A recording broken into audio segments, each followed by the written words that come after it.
Juan Gabriel interrumpió un show tras un insulto discriminatorio, lo que hizo aquella noche. El insulto llegó desde el balcón superior del teatro en plena interpretación de Hasta que te conocí y Juan Gabriel levantó la mano izquierda con un gesto firme, cortante, ordenando que la música se detuviera de golpe. La orquesta entera, 18 músicos que llevaban más de una hora tocando sin descanso, bajó los instrumentos casi al mismo tiempo, como si alguien hubiera arrancado el cable de una consola de sonido gigante. Era una noche de marzo de 1989 en el Teatro del Pueblo de Aguascalientes, frente a 2.500 personas que habían pagado entre 200 y 1.500 pesos por sus boletos, y cada una de ellas había escuchado perfectamente el grito discriminatorio que un hombre levemente embriagado acababa de soltar desde la fila 12 del balcón. La palabra había cortado el aire del teatro como una navaja, viajando desde las alturas hasta el escenario con una claridad brutal que ni el mejor sistema de sonido habría podido igualar. Juan Gabriel se quedó inmóvil en el centro del escenario, con el micrófono todavía pegado a los labios y los ojos fijos en algún punto del balcón superior, mientras el eco de ese insulto rebotaba contra las paredes del recinto y se instalaba en el pecho de cada persona presente. El silencio que siguió fue tan denso, tan pesado, que se podía sentir como una presión física sobre los hombros de todos los que estaban ahí. Los reflectores seguían apuntando al escenario, bañando a Juan Gabriel en una luz blanca que ahora parecía más un interrogatorio que una iluminación artística, y el calor de esas lámparas hacía brillar las gotas de sudor que empezaban a formarse en su frente. El hombre que había gritado seguía de pie en la fila 12 del balcón, con una sonrisa burlona dibujada en el rostro enrojecido por el alcohol, mientras sus tres amigos intentaban jalarlo del brazo para que se sentara de una vez. Llevaba una camisa de manga corta con los primeros botones abiertos y sostenía un vaso de plástico con lo que quedaba de una cerveza tibia. Sus amigos tiraban de él con insistencia, pero el hombre se resistía con la torpeza del que ha bebido demasiado y no mide las consecuencias de lo que acaba de hacer. Abajo, en las primeras filas de la platea, varias personas miraban hacia el balcón con expresiones de horror genuino, como si acabaran de presenciar un accidente que no podían creer que hubiera sucedido. Otros bajaban la mirada hacia sus propias manos, avergonzados de compartir el mismo espacio que aquel individuo, incapaces de mirar a Juan Gabriel a los ojos después de lo que acababan de escuchar. En la fila 3, una señora mayor apretaba la mano de su esposo con tanta fuerza que los nudillos se le habían puesto blancos, y en la fila 7, un grupo de 4 amigas que habían viajado desde Zacatecas se miraban entre sí con los ojos abiertos de par en par, sin encontrar palabras para lo que estaba ocurriendo. Las 2.500 personas contenían la respiración esperando ver qué haría el Divo de Juárez después de lo que acababan de presenciar. Algunos en las primeras filas se inclinaban hacia adelante en sus butacas, otros cerraban los ojos como si pudieran protegerse del momento simplemente dejando de verlo. Juan Gabriel seguía de pie en el centro del escenario, completamente inmóvil, y lo que hizo en los minutos siguientes se convertiría en una de las historias más contadas y más poderosas sobre su legado como artista y como ser humano. Nadie en ese teatro olvidaría jamás lo que estaba a punto de presenciar, porque lo que Juan Gabriel eligió hacer esa noche no fue responder con rabia, ni con insultos, ni con un escándalo que alimentara las páginas de los periódicos amarillistas. Lo que hizo fue algo mucho más valiente y mucho más difícil, algo que décadas después seguiría resonando en la memoria de quienes tuvieron la fortuna de estar ahí. Era el viernes 17 de marzo de 1989 y el Teatro del Pueblo de Aguascalientes estaba completamente lleno para la segunda de 3 noches consecutivas que Juan Gabriel había programado en esa ciudad como parte de su gira nacional Recuerdos, la cual recorría 24 ciudades del país desde enero de ese año. El teatro, ubicado en el corazón del centro histórico de Aguascalientes, tenía capacidad para 2.500 personas distribuidas entre la platea principal y el balcón superior, y las 3 funciones se habían agotado en menos de 4 horas cuando las entradas salieron a la venta a finales de febrero, con precios que iban desde 200 pesos en las últimas filas del balcón hasta 1.500 pesos en las primeras 5 filas de la platea. La gira Recuerdos llegaba a Aguascalientes en un momento particularmente intenso de la carrera de Juan Gabriel.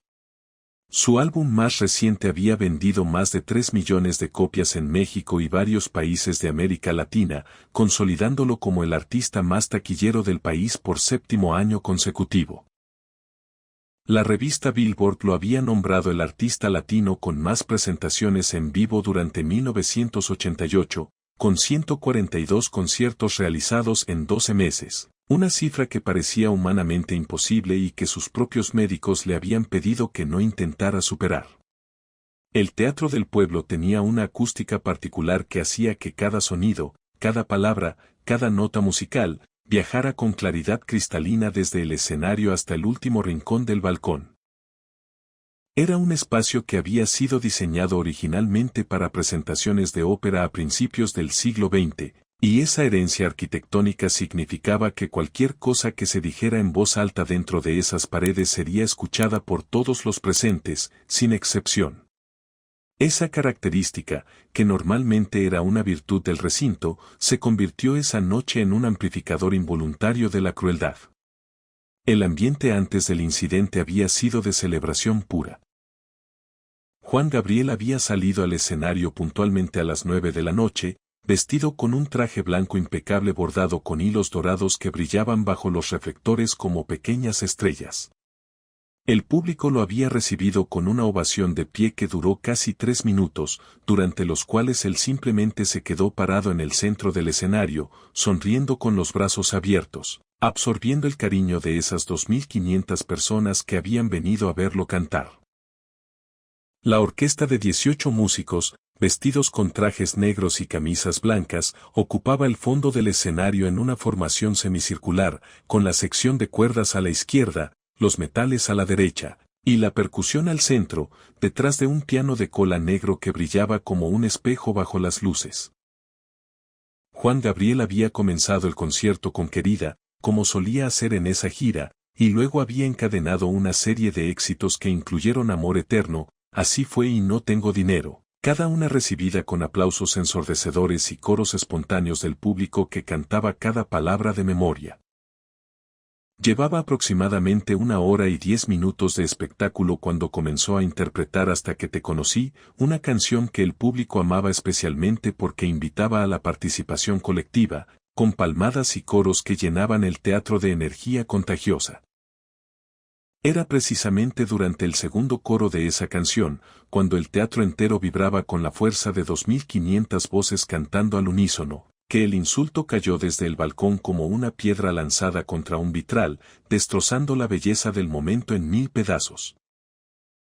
El hombre había esperado una pausa entre versos para gritar, como si hubiera calculado el momento exacto en que su voz tendría mayor impacto, y la acústica perfecta del teatro hizo el resto, llevando cada sílaba de su agresión hasta los oídos de Juan Gabriel y de cada persona presente. Lo que nadie en el teatro sabía en ese momento, lo que ni siquiera Juan Gabriel podía imaginar mientras procesaba el impacto del insulto, era que entre las 2.500 personas que presenciaban la escena había alguien para quien esa noche representaba mucho más que un concierto interrumpido. En la fila 19 de la platea, casi al final del lado izquierdo, estaba sentada Lucía Esperanza Montes, una mujer de 43 años que trabajaba como maestra de primaria en la Escuela Pública Benito Juárez, ubicada en la colonia Las Huertas, uno de los barrios más humildes de Aguascalientes. Lucía era una mujer delgada, de estatura baja, con el cabello negro recogido en un chongo apretado que dejaba ver algunas canas prematuras en las sienes. Esa noche llevaba puesto su mejor vestido, uno color azul marino que había comprado hacía 3 años en un mercado de ropa usada y que solo se ponía en ocasiones verdaderamente especiales. Lo había planchado con cuidado esa misma tarde, pasando la plancha caliente una y otra vez sobre la tela para que no quedara ni una sola arruga visible, porque para ella asistir a ese concierto era un evento que probablemente no se repetiría en mucho tiempo. La entrada al concierto había sido un regalo de sus compañeras de trabajo en la escuela, quienes habían juntado dinero durante 3 meses para comprarle un boleto de 200 pesos como obsequio de cumpleaños atrasado. Lucía había cumplido 43 años en enero, pero sus compañeras no habían podido juntar el dinero a tiempo y decidieron esperar hasta que Juan Gabriel llegara a Aguascalientes para darle la sorpresa. Cuando le entregaron el boleto dentro de un sobre blanco en la sala de maestros, Lucía se había sentado en una de las sillas de plástico y había llorado durante varios minutos sin poder hablar, porque hacía más de 15 años que no asistía a un concierto y porque Juan Gabriel era el artista que la había acompañado durante los momentos más difíciles de su vida.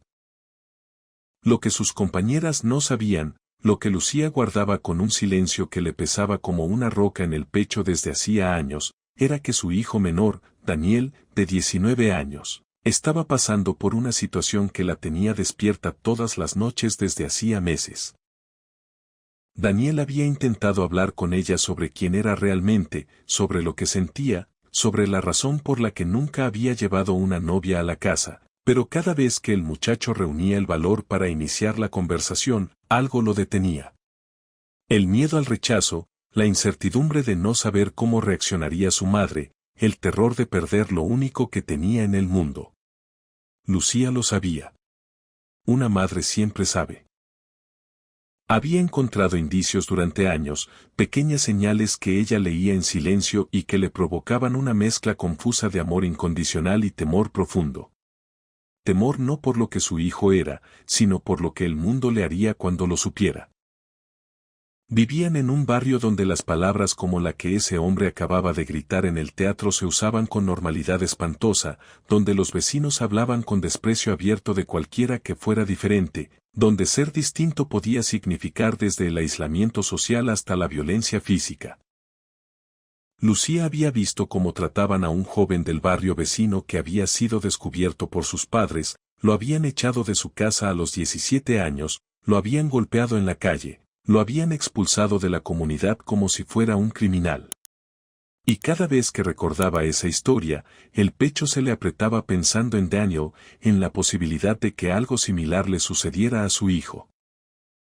Por eso, cuando escuchó ese insulto caer desde el balcón sobre Juan Gabriel, sintió como si la palabra la hubiera golpeado directamente a ella.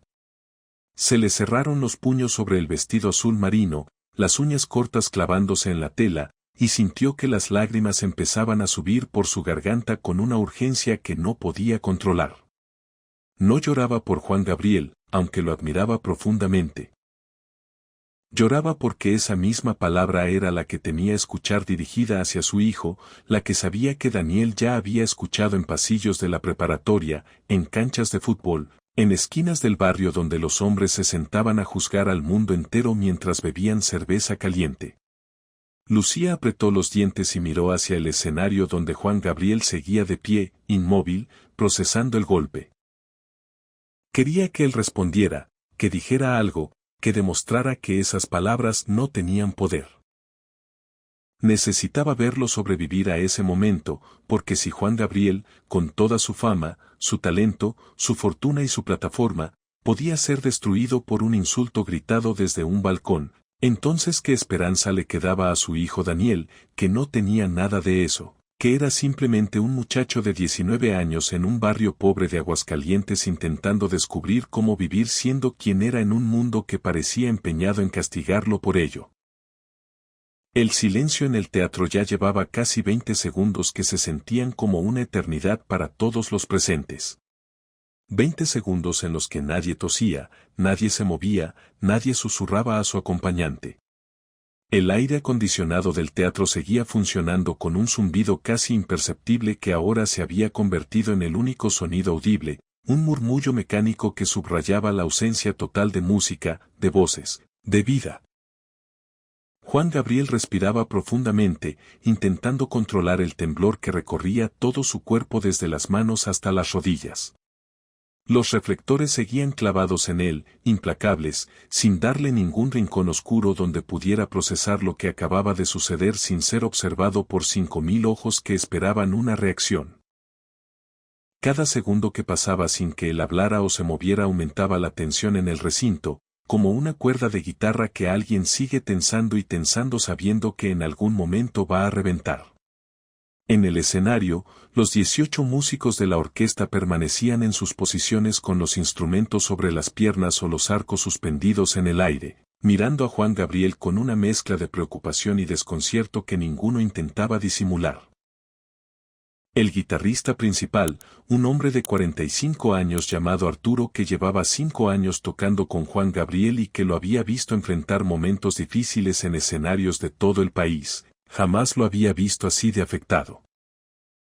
Había visto a Juan Gabriel lidiar con problemas técnicos de sonido sin perder la compostura, había visto cómo manejaba eclairs borrachos con humor elegante, había visto cómo transformaba errores de la banda en momentos de comedia improvisada que el público adoraba. Pero nunca, en 5 años de giras compartidas, lo había visto congelarse de esta manera, como si el insulto le hubiera arrancado la capacidad de moverse y hablar al mismo tiempo. Arturo buscó con la mirada al director musical, que estaba del otro lado del escenario detrás de los teclados, y ambos intercambiaron un gesto casi imperceptible que significaba lo mismo: no sabemos qué hacer, esperamos instrucciones.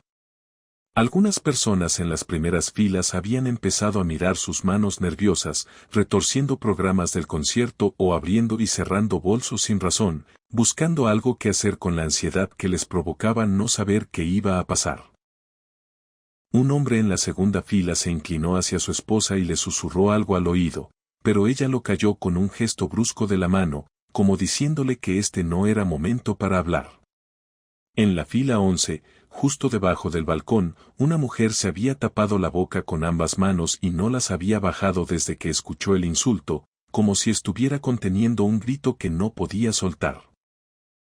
En el balcón, los amigos del hombre que había gritado finalmente habían logrado sentarlo, pero él seguía con esa sonrisa de suficiencia que el alcohol le pintaba en la cara, aparentemente inconsciente de la magnitud de lo que había provocado, o tal vez perfectamente consciente y disfrutándolo. Juan Gabriel sentía una mezcla de rabia y cansancio que casi lo hacía caminar hacia las escaleras laterales del escenario y desaparecer detrás del telón. En 18 años de carrera había soportado más de lo que cualquier persona debería soportar. Comentarios susurrados en los pasillos de Televisa cuando pasaba camino a los foros de grabación. Miradas de desaprobación en restaurantes elegantes de la Ciudad de México cuando entraba con su séquito de colaboradores. Rumores crueles publicados en revistas del espectáculo que especulaban sobre su vida privada con un morbo que disfrazaban de periodismo. Preguntas insinuantes de conductores de televisión que buscaban arrancarle una confesión en vivo para subir su rating a costa de su dignidad. Todo eso lo había soportado con una sonrisa profesional, con cambios de tema elegantes, con frases cuidadosamente construidas que no confirmaban ni negaban nada, porque su manager le había enseñado desde el principio que en el mundo del espectáculo mexicano de los años 70 y 80, ciertas verdades podían destruir carreras enteras de la noche a la mañana. Pero nunca, en todos esos años, alguien lo había atacado tan directamente, tan públicamente, tan brutalmente, en medio de un concierto, frente a miles de personas que habían venido a escucharlo cantar. Este era un nivel de agresión diferente, un golpe que no llegaba por la espalda ni entre líneas, sino de frente, a la cara, con la fuerza de un puñetazo verbal que buscaba humillarlo delante de su propio público.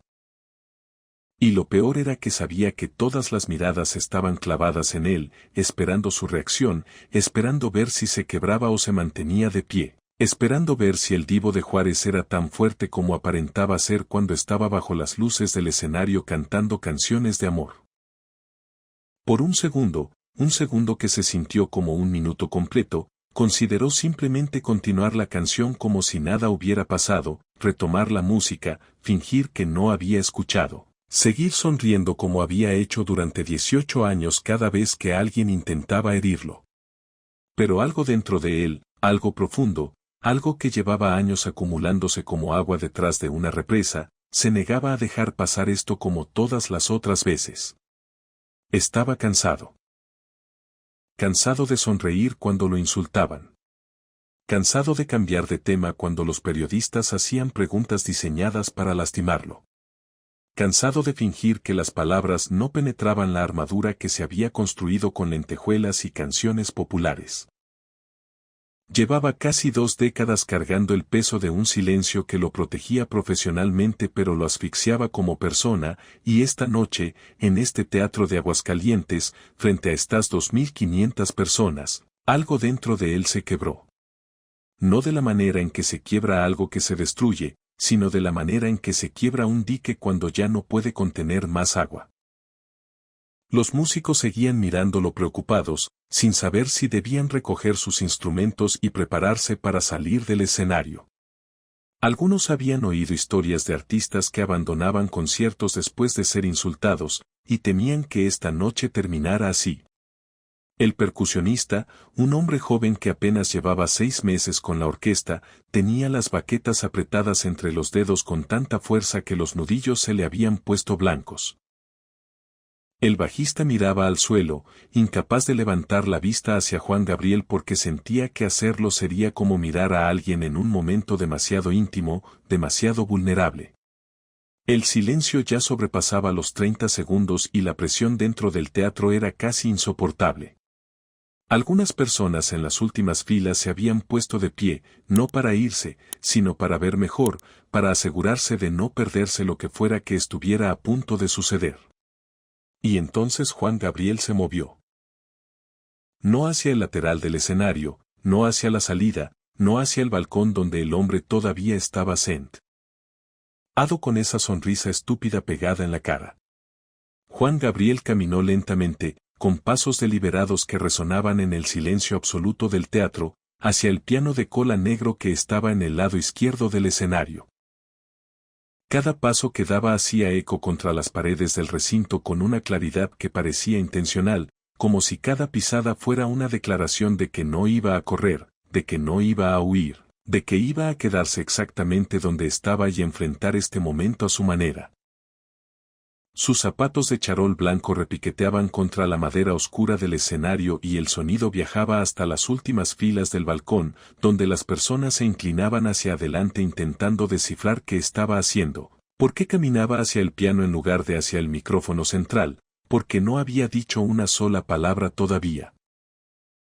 Una señora en la tercera fila, una mujer de pelo canoso que llevaba un rosario enrollado en la muñeca derecha, cerró los ojos y comenzó a rezar en voz baja, moviendo los labios sin emitir sonido, pidiendo en silencio que Juan Gabriel encontrara la fuerza para continuar, para no dejarse vencer por la crueldad de un borracho cobarde. A su lado, su hija de 25 años la miraba con ojos húmedos, sin entender exactamente por qué su madre rezaba, pero sintiendo en el pecho la misma opresión que sentían las 2500 personas que compartían ese momento. Cuando Juan Gabriel llegó al piano, se sentó en la banqueta de terciopelo negro con un movimiento fluido que contrastaba con la rigidez de su cuerpo segundos antes. Acomodó el micrófono inalámbrico en su soporte frente al piano con manos que todavía temblaban visiblemente y puso sus dedos sobre las teclas blancas y negras sin tocar ninguna nota, solo sintiendo la textura familiar del marfil bajo las yemas de sus dedos, reconectando con algo que conocía mejor que cualquier otra cosa en el mundo. Algunos en el público pensaban que había decidido terminar el concierto ahí mismo, que iba a tocar una última canción y despedirse, y ya comenzaban a buscar sus bolsas y suéteres debajo de los asientos, preparándose para una salida prematura que nadie quería pero que todos comprendían.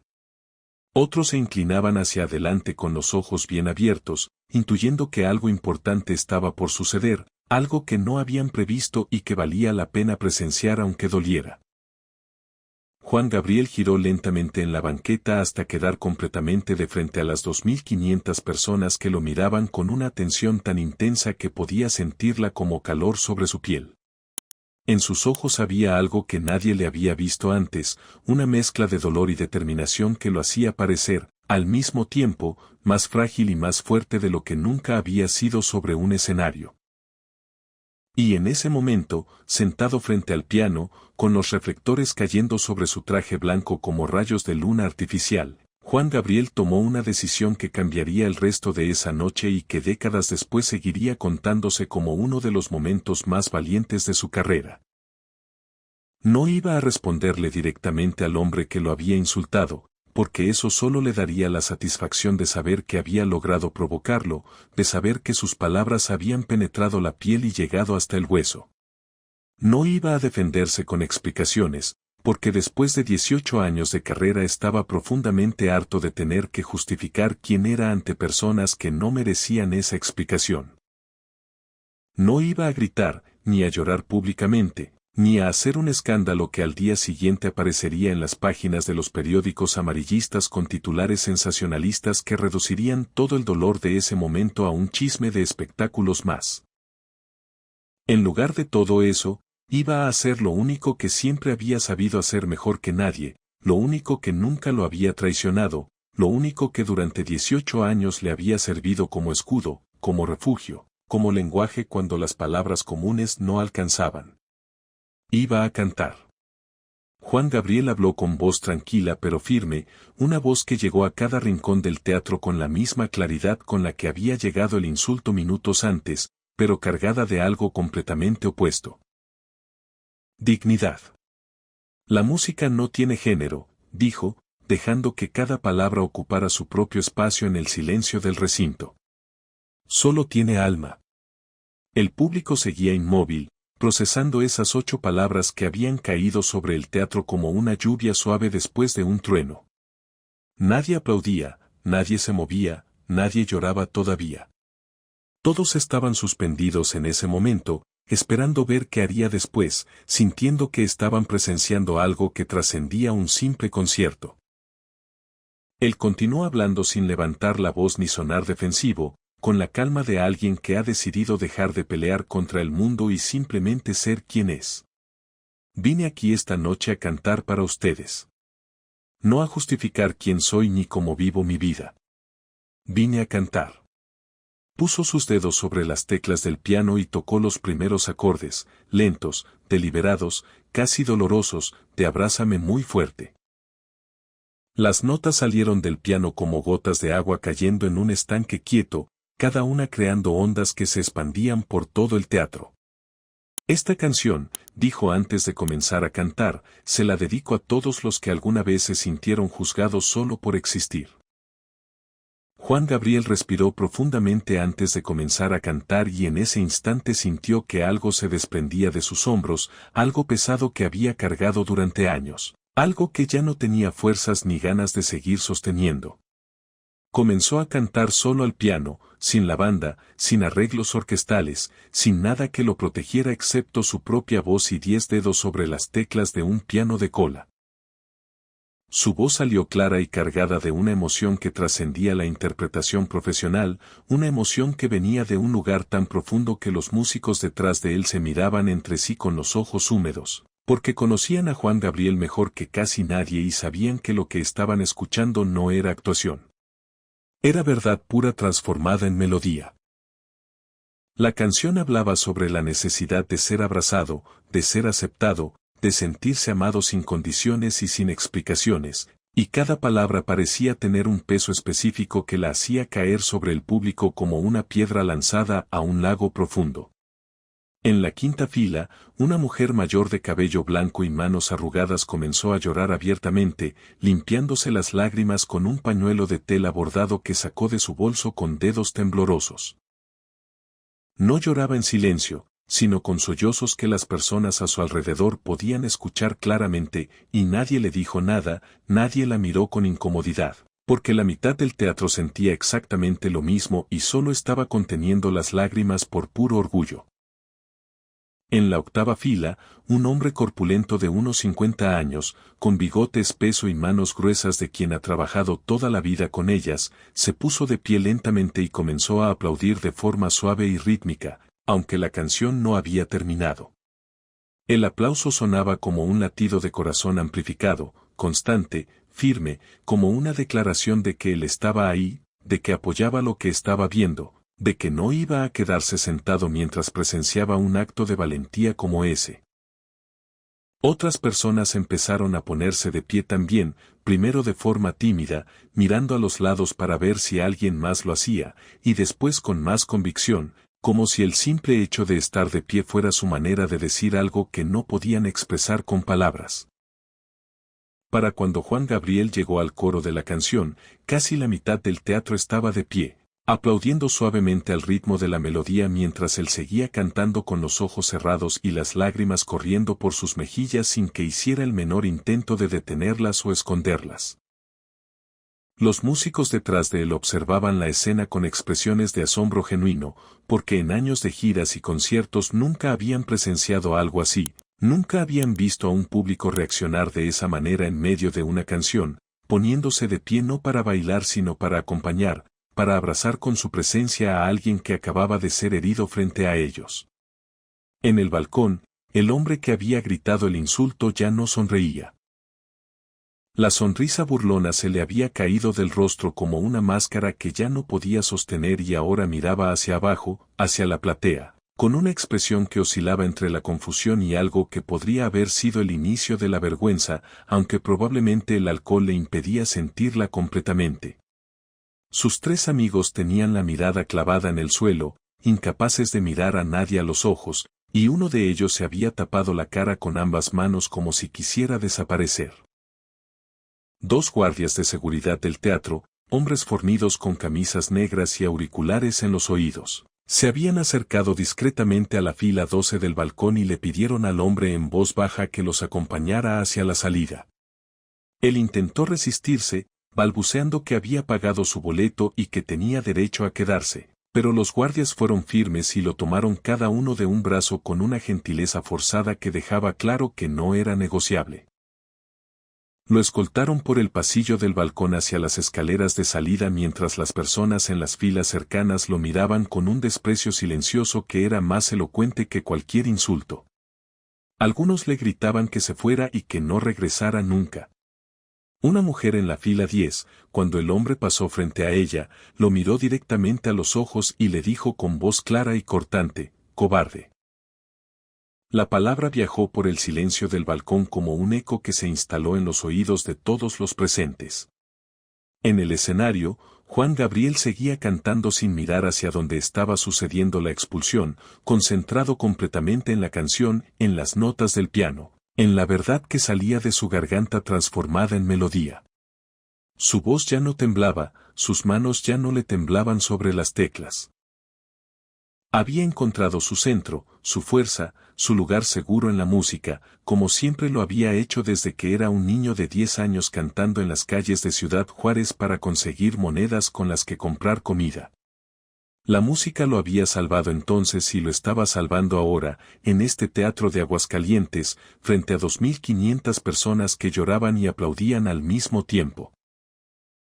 Sabía que el hombre estaba siendo sacado del teatro. Podía escuchar los murmullos lejanos en el balcón, pero eligió no darle la satisfacción de verlo mirar. El mejor castigo para quien busca atención es la indiferencia, y Juan Gabriel estaba demasiado ocupado sanando sus propias heridas con las mismas notas que sanaban las heridas del público. Cuando la última nota de Abrázame muy fuerte se desvaneció en el aire del teatro, hubo un segundo de silencio absoluto, un segundo sagrado en el que nadie respiró. Y después el recinto entero explotó en una ovación que duró casi 2 minutos ininterrumpidos. Las 2.500 personas estaban de pie, todas sin excepción, gritando su nombre, aplaudiendo con una fuerza que hacía vibrar las butacas, algunos llorando abiertamente sin vergüenza alguna, otros levantando los brazos hacia el escenario como si quisieran alcanzarlo, tocarlo, decirle con sus manos lo que sus voces no podían articular. Juan Gabriel se quedó sentado en la banqueta del piano con las manos todavía sobre las teclas, respirando profundamente, procesando la magnitud de lo que acababa de vivir. Se limpió discretamente una lágrima que se había escapado de su ojo derecho y recorrido su mejilla hasta la comisura de los labios, y por primera vez en toda la noche, sonrió. No la sonrisa profesional que usaba en escenarios y entrevistas, sino una sonrisa pequeña, genuina, la sonrisa de alguien que acaba de descubrir que no está solo en el mundo. «Te queremos, Juan Gabriel», gritó alguien desde el balcón, y la frase viajó por el teatro como una onda expansiva de cariño que provocó otra ronda de aplausos. «Eres grande», gritó otro desde la platea, y otro más respondió, «Nadie canta como tú». Las expresiones de apoyo llovían desde todos los rincones del recinto y Juan Gabriel las recibía con la cabeza ligeramente inclinada, como si estuviera bebiendo cada palabra, almacenándola en un lugar de su memoria donde pudiera encontrarla en las noches difíciles que sabía que vendrían después. Cuando los aplausos finalmente comenzaron a ceder, Juan Gabriel se quedó sentado frente al piano y habló con la voz ronca de quien ha llorado mientras cantaba, pero con una firmeza que no dejaba lugar a dudas de que cada palabra que iba a decir venía del fondo de su alma. Quiero decirles algo, comenzó, y el teatro volvió a guardar silencio. Esa atención absoluta que solo se consigue cuando un público ha decidido que la persona que tiene frente a ellos merece ser escuchada con los oídos y con el corazón. Yo crecí en Ciudad Juárez, en una casa donde no había suficiente comida para todos. Mi madre nos sacó adelante sola, lavando ropa ajena, limpiando casas de gente que a veces nos miraba como si fuéramos menos que ellos. Desde niño aprendí lo que se siente que te miren con desprecio, que te traten como si no fueras digno de ocupar el mismo espacio que otras personas. Hizo una pausa larga, dejando que las palabras se asentaran en el silencio del teatro como semillas cayendo sobre tierra húmeda. Varias personas en las primeras filas asentían con la cabeza, reconociendo en sus propias historias algo de lo que Juan Gabriel estaba describiendo, porque la pobreza y el desprecio no eran experiencias extrañas para la mayoría de las personas que estaban en ese teatro esa noche. Y cuando empecé a cantar profesionalmente, continuó, aprendí que había un tipo de desprecio diferente. Un desprecio que no tiene que ver con cuánto dinero tienes en el bolsillo, sino con quién eres como persona.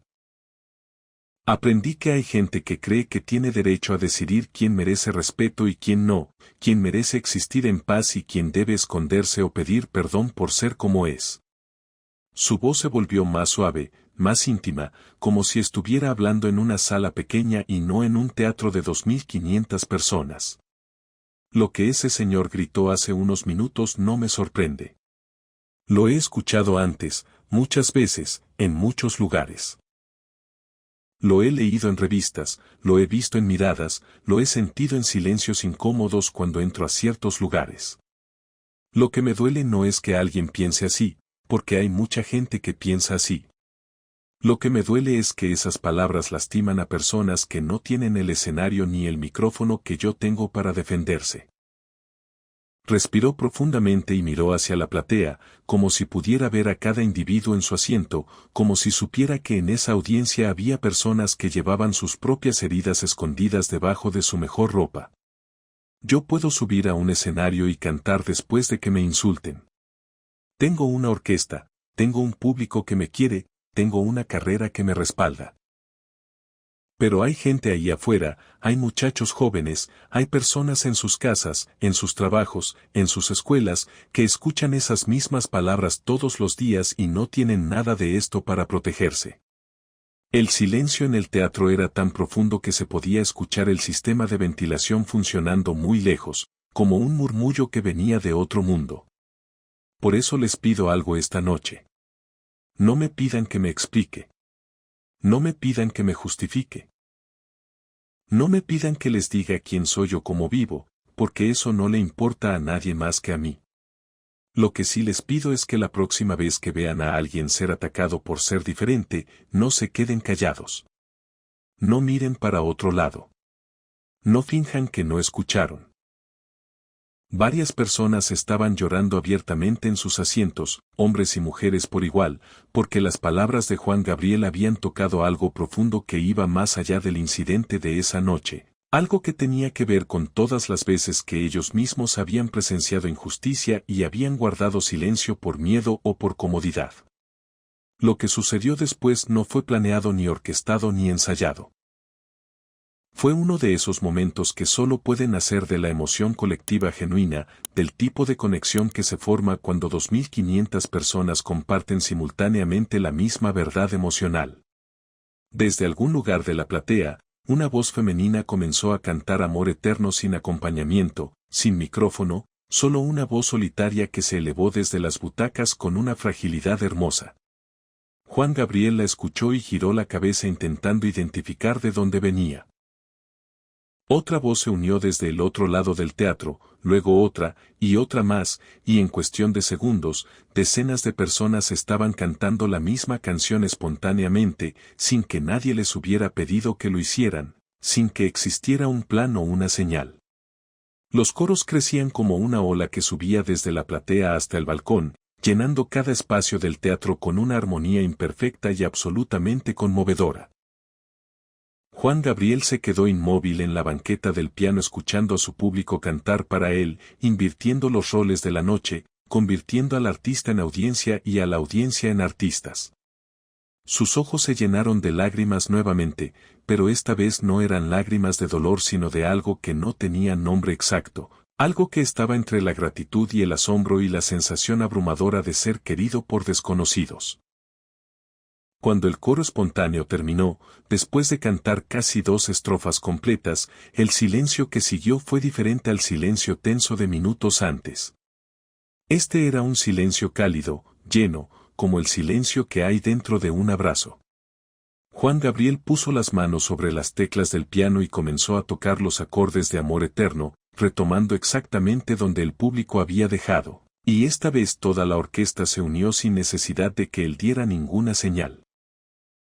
Los músicos simplemente entendieron que era el momento y comenzaron a tocar con una suavidad que acompañaba sin opacar, que sostenía sin aplastar. El teatro entero cantó Amor Eterno al unísono con Juan Gabriel y la orquesta, 2500 voces mezcladas con 18 instrumentos y una voz que había encontrado su fuerza en la vulnerabilidad. Lucía Esperanza Montes, la maestra de la fila 19, cantaba con lágrimas corriendo por sus mejillas mientras pensaba en Daniel, en su hijo, en todas las noches que había pasado despierta rezando para que el mundo fuera más amable con él, para que alguien, algún día, le dijera las palabras que Juan Gabriel acababa de decir desde ese escenario. Cantaba con la garganta apretada y el pecho abierto, y sentía que cada palabra de esa canción era un mensaje para su hijo, aunque Daniel no estuviera ahí para escucharlo. Cuando el concierto terminó, casi 2 horas y media después de haber comenzado, Juan Gabriel se despidió con una reverencia profunda y larga que mantuvo durante varios segundos, como si quisiera grabar en su memoria el sonido de esas 2500 personas aplaudiendo. Pero lo que sucedió después de que las luces del escenario se apagaron fue algo que ni los organizadores ni el propio Juan Gabriel esperaban. Cientos de personas se negaron a salir del teatro. Se quedaron de pie frente al escenario, aplaudiendo, cantando fragmentos de canciones, gritando su nombre, y cuando los organizadores intentaron comenzar a desalojar el recinto, la gente simplemente no se movía. No era una protesta agresiva ni un desorden, era simplemente que nadie quería que la noche terminara, nadie quería soltar la conexión que se había formado entre esas paredes. Los encargados del teatro reportaron después que el proceso de desalojo, que normalmente tomaba 15 minutos, esa noche tomó más de 45. Las personas salían lentamente, deteniéndose en los pasillos para abrazar a desconocidos, para hablar con personas que nunca habían visto antes, para compartir lágrimas y sonrisas con extraños que ahora se sentían como viejos conocidos. En la puerta principal del teatro, un grupo de más de 100 personas se congregó espontáneamente y comenzaron a cantar canciones de Juan Gabriel bajo las estrellas de aquella noche de marzo, con voces que se elevaban sobre los techos coloniales del centro de Aguascalientes y que podían escucharse a varias calles de distancia. Los vecinos de las casas cercanas abrían sus ventanas para escuchar, algunos salían a sus balcones en pijama para ver qué estaba pasando, y cuando entendían, muchos se quedaban escuchando con sonrisas que la oscuridad no podía ocultar. Lo que nadie supo esa noche, lo que solo se descubrió semanas después a través de las personas que trabajaban con Juan Gabriel, fue lo que sucedió en el camerino después del concierto. Juan Gabriel se sentó en una silla de plástico frente a un espejo rodeado de focos que zumbaban con una luz amarillenta y se quedó en silencio durante varios minutos, completamente inmóvil, mirando su propio reflejo como si estuviera viéndose por primera vez. El traje blanco con bordados dorados estaba empapado de sudor y las manchas oscuras se extendían por la espalda y debajo de los brazos como mapas de un territorio emocional que había recorrido durante 2 horas y media. Los músicos de la orquesta entraron uno por uno al camerino para abrazarlo, sin decir mucho, porque no hacían falta las palabras. El pianista, un hombre serio de lentes gruesos que había estado con él durante 3 años y que rara vez mostraba emoción, lo abrazó con fuerza y le dijo al oído con voz quebrada: «Nunca te había visto cantar así. Fue como si te hubieras quitado un peso que cargabas desde hace años». Juan Gabriel asintió limpiándose los ojos con el dorso de la mano. «Tenía razón», respondió en voz baja. «Algo cambió esta noche». 3 días después del concierto, cuando la gira había continuado hacia la siguiente ciudad, Juan Gabriel recibió una carta en el hotel donde se hospedaba. El sobre era blanco, escrito con letra cuidadosa en tinta azul, y venía de Aguascalientes. La carta estaba firmada por Lucía Esperanza Montes, la maestra de primaria que había estado en la fila 19 aquella noche. En la carta, que tenía 4 páginas escritas a mano con una caligrafía de maestra que se notaba practicada durante décadas, Lucía le contaba sobre Daniel. Le contaba sobre su hijo de 19 años que vivía con miedo de ser quien era, sobre las noches que ella pasaba despierta preguntándose cómo protegerlo, sobre el terror de saber que el mundo podía ser cruel con las personas que se atrevían a ser diferentes. Y le contaba que después de esa noche en el teatro, después de escuchar a Juan Gabriel decir que la música no tiene género y que nadie necesita justificar quién es, había llegado a su casa, se había sentado junto a Daniel en el sillón viejo de la sala que olía a detergente de pino, y le había dicho las palabras que llevaba meses queriendo decirle: «Hijo, yo sé. Y te quiero exactamente como eres». Lucía escribía que Daniel había llorado durante casi 1 hora, abrazado a ella en ese sillón, con la cabeza hundida en su pecho como cuando era niño, soltando años de miedo y de silencio y de noches en las que había pensado que estaba completamente solo en el mundo. Escribía que por primera vez en mucho tiempo, su hijo había dormido toda la noche sin despertarse, sin dar vueltas en la cama, sin ese insomnio crónico que lo tenía con ojeras permanentes y una tristeza que no podía nombrar. La carta terminaba con una frase simple que Juan Gabriel leyó varias veces, sentado en la cama de ese cuarto de hotel en alguna ciudad del país: «Usted no sabe lo que hizo esa noche, señor. No solo cantó una canción. Le dio permiso a mi hijo de existir». Juan Gabriel guardó esa carta. La guardó en una caja de madera que mantenía en su casa de Ciudad Juárez, junto con otras cartas que había recibido a lo largo de los años de personas que le escribían para contarle cómo sus canciones les habían cambiado la vida. Pero los miembros de su equipo que conocieron la carta de Lucía dijeron después que nunca habían visto a Juan Gabriel afectado por una carta como lo estuvo por esa, que la leyó varias veces durante los días siguientes. Que una noche, en la soledad de su habitación de hotel, lo encontraron sentado en el borde de la cama con la carta entre las manos, llorando en silencio, no de tristeza sino de la comprensión profunda de que lo que había hecho esa noche en Aguascalientes había trascendido las paredes del teatro y llegado hasta un sillón viejo en una casa humilde donde una madre y un hijo se habían encontrado finalmente en la verdad.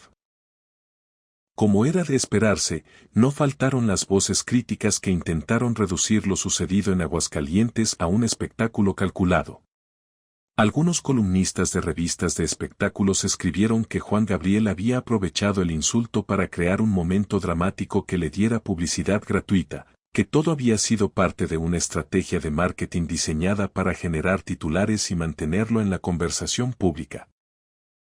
Un conductor de televisión dijo en su programa que era muy conveniente que justo cuando las ventas de la gira empezaban a bajar, sucediera un incidente así que pusiera a Juan Gabriel en todas las portadas. Pero cualquiera que hubiera estado en el Teatro del Pueblo esa noche sabía que era absolutamente imposible fingir lo que habían presenciado. El temblor en las manos de Juan Gabriel no era actuación. Las lágrimas que corrieron por su rostro mientras cantaba Abrázame muy fuerte no eran glicerina de maquillaje. El silencio de 20 segundos en el que parecía que el mundo se había detenido no era una pausa dramática ensayada. Los propios músicos de la orquesta, en conversaciones privadas con amigos y familiares, desmintieron cualquier teoría de que hubiera sido planeado. El guitarrista Arturo contó que genuinamente creyó que Juan Gabriel abandonaría el escenario esa noche, que nunca lo había visto tan cerca del punto de quiebre, y que lo que hizo después, caminar al piano y transformar el dolor en música, fue lo más valiente que había visto en su vida. Las personas que estuvieron ahí defendían la autenticidad del momento con una convicción que no dejaba espacio para el cinismo, porque habían sentido en su propia piel la diferencia entre un espectáculo y un acto de verdad. Las personas que estuvieron en el Teatro del Pueblo aquella noche de marzo de 1989 salieron del lugar sabiendo que habían presenciado algo que iba más allá de un concierto. En el estacionamiento, en las calles empedradas del centro de Aguascalientes, en los restaurantes donde algunos fueron a cenar después del show, nadie hablaba de otra cosa. Los grupos de amigos y familias repetían la escena una y otra vez, reconstruyéndola desde diferentes ángulos, añadiendo detalles que habían notado desde su perspectiva particular, discutiendo sobre el significado de lo que habían visto. Una pareja mayor que había ido al concierto con sus 2 hijas adultas lloró en el automóvil de regreso a casa, porque una de las hijas había estado luchando en silencio con su propia identidad durante años y la madre lo sabía sin haberlo hablado nunca. «¿Viste cómo no se defendió ni se explicó?», le dijo la madre a su hija mirándola por el espejo retrovisor con ojos que decían más de lo que las palabras podían expresar. Simplemente dijo que venía a cantar y cantó con el alma. La hija sintió sin poder hablar por la emoción de haber visto a alguien enfrentar el rechazo con una dignidad que ella todavía no había encontrado para sí misma. En los días y semanas siguientes, la historia de lo que había pasado en Aguascalientes comenzó a circular por todo México con la velocidad particular que tenían las historias importantes en una época sin redes sociales ni internet. Viajaba de boca en boca, de sobremesa en sobremesa, de conversación telefónica en conversación telefónica. Las personas que habían estado presentes contaban a sus amigos y familiares cada detalle, y esos amigos y familiares se lo contaban a otros. Y la historia crecía y se expandía como los anillos que forma una piedra al caer en agua quieta. Algunos exageraban ciertos detalles, otros los minimizaban, pero todos coincidían en lo esencial. Juan Gabriel había sido insultado de la manera más brutal posible en medio de un concierto y había respondido no con violencia ni con victimismo, sino con la dignidad absoluta de quien sabe que su valor no depende de la opinión de los demás. Juan Gabriel nunca habló públicamente sobre lo que pasó esa noche en entrevistas posteriores. Cuando algún periodista intentaba preguntarle sobre el incidente de Aguascalientes, él simplemente decía que prefería hablar de su música y cambiaba de tema con esa elegancia que había perfeccionado durante 2 décadas de esquivar preguntas incómodas. Esa decisión de no convertir el momento en espectáculo mediático lo hizo aún más poderoso para quienes lo habían vivido, porque demostraba que no lo había hecho por publicidad ni por crear una narrativa heroica, sino por la necesidad visceral de mantener su dignidad intacta frente a un ataque que buscaba destruirla. Pero quienes trabajaban con él notaron cambios después de esa noche. En conciertos posteriores, Juan Gabriel parecía cantar con una libertad que antes no tenía, como si el acto de enfrentar el insulto públicamente le hubiera quitado una capa de armadura que llevaba puesta durante 18 años. Sus interpretaciones se volvieron más intensas, más emocionales, más honestas. Los músicos decían que después de Aguascalientes, Juan Gabriel cantaba como si cada canción fuera la primera y la última al mismo tiempo. Lo que Juan Gabriel hizo aquella noche se volvió profundamente simbólico para miles de personas que vivían situaciones similares en un México conservador donde ser diferente podía costarte el trabajo, la familia, la seguridad y a veces la vida. En los años 80 y principios de los 90, hablar abiertamente sobre identidad o preferencias distintas a lo socialmente aceptado era un acto de valentía que la mayoría no podía permitirse. Juan Gabriel nunca confirmó ni negó nada sobre su vida privada durante sus años de mayor actividad, pero su sola existencia en los escenarios más grandes del país, siendo quien era, vistiéndose como quería, moviéndose con una libertad que desafiaba todas las normas de masculinidad establecidas, ya era un acto de resistencia silenciosa que millones de personas leían y agradecían desde la intimidad de sus propias luchas. Esa noche en el Teatro del Pueblo, cuando eligió no defenderse ni explicarse, sino simplemente decir que la música no tiene género y dedicar una canción a los que se han sentido juzgados. Estaba enviando un mensaje que trascendía su propia historia personal. Estaba diciendo, sin decirlo con todas las letras, que nadie necesita permiso de nadie para existir. La historia de Juan Gabriel y aquel insulto en Aguascalientes enseña algo que va mucho más allá de la música y mucho más allá de la fama. Enseña que la dignidad no se demuestra con gritos ni con venganzas ni con explicaciones defensivas que nadie tiene obligación de dar. Enseña que a veces la respuesta más poderosa al odio es simplemente seguir haciendo lo que viniste a hacer, sin rebajarte al nivel de quien te ataca, sin darle el poder de sacarte de tu centro, sin permitirle que te convierta en algo que no eres. Juan Gabriel no necesitó insultar de vuelta ni hacer un escándalo ni dar una conferencia de prensa para demostrar su punto. Simplemente se sentó al piano y le recordó a todos los presentes por qué estaban ahí, por la música, por la emoción, por esa humanidad compartida que trasciende las etiquetas, los prejuicios y las diferencias que algunos se empeñan en convertir en muros. Su historia también recuerda que el arte tiene un poder que pocas cosas en este mundo poseen, el poder de sanar.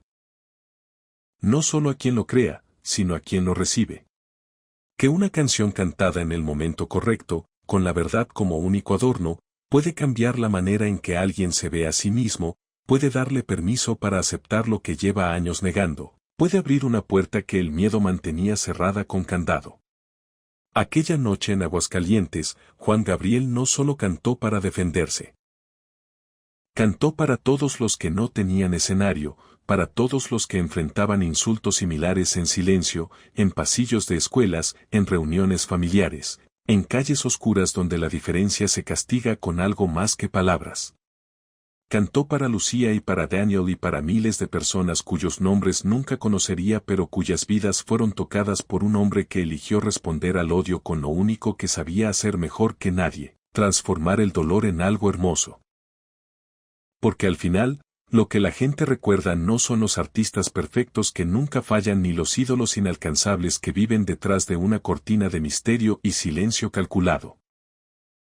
Lo que la gente recuerda, lo que la gente atesora, lo que la gente lleva en el pecho durante décadas, son los artistas profundamente humanos que caen, que sufren, que lloran frente a 2.500 personas sin esconder las lágrimas y que después de todo eso encuentran la fuerza para poner los dedos sobre las teclas de un piano y seguir cantando. Juan Gabriel fue uno de esos artistas.